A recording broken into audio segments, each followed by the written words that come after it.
Before we hear from politicians and the police, the bandstand at Clapham Common.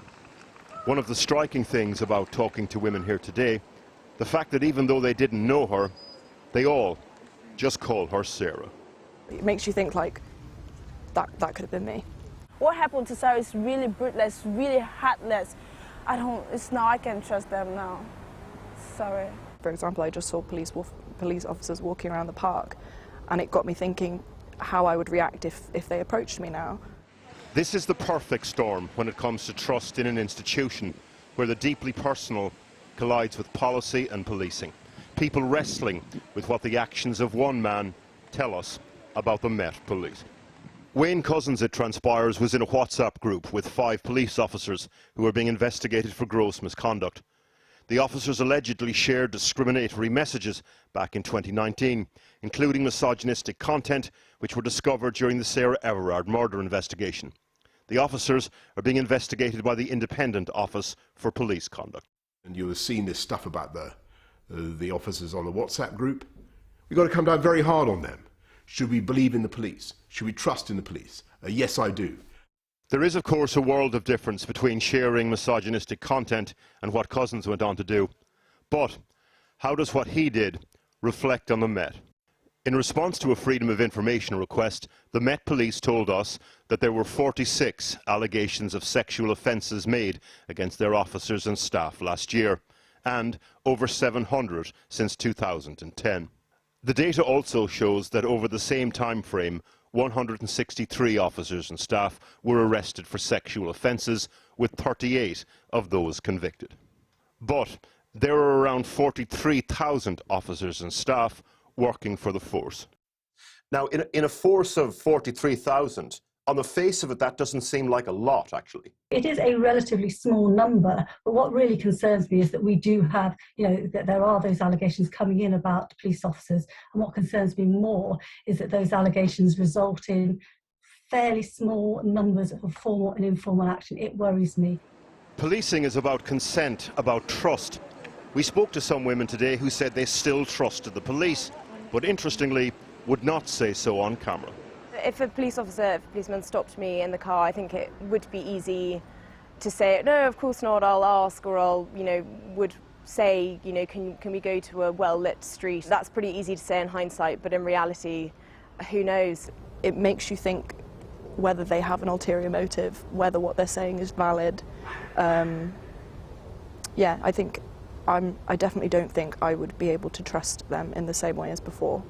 If one policeman has done that to a woman, I don't have the strength to trust all the policemen, because in my head I'll just like, that's how old they are all her. So I don't trust them. They're all the same. As we reported earlier this year, over a 3-year period, there were more than 700 reports of domestic abuse and violence against serving police officers and staff in England and Wales. It's difficult to conclude how this rate compares to the general population, but the conviction rate for domestic abuse of police officers and staff is 3.9%, significantly below the 6.2% for the general public. The Met released advice yesterday for women concerned if approached by a single plainclothes police officer, which is rare. The advice: to ask a series of searching questions and, if still concerned, wave down a bus or run into a house. The advice was criticised in some quarters. The problem at the moment for the police? It's not about what they say next for many people, it's about what they do. Warwick O'Brien reporting. And by the way, apologies if you missed the top of the programme, it's because of some glitches, some gremlins in the whole transmission process. Well, back to the subject. I'm joined now by Palm Sander, who served as an officer in the Met for 30 years and rose to the rank of Chief Superintendent. She retired from policing 2 years ago. Wonderful to have you back on the programme. Thanks so much for coming on. What do you make of this advice, these guidelines from the Met then? If you come across a civilian police officer and you don't think they're genuine, you should interrogate them. And if you're still not convinced, you should try and hail a bus or run away. I mean, frankly, it all sounds a bit bizarre.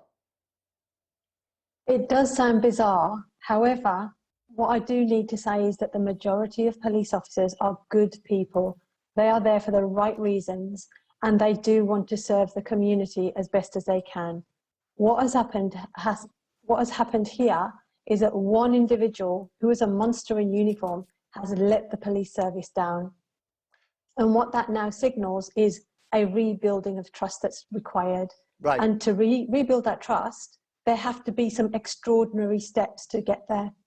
But do you think that you can rebuild that trust if you're effectively asking the public to police the police?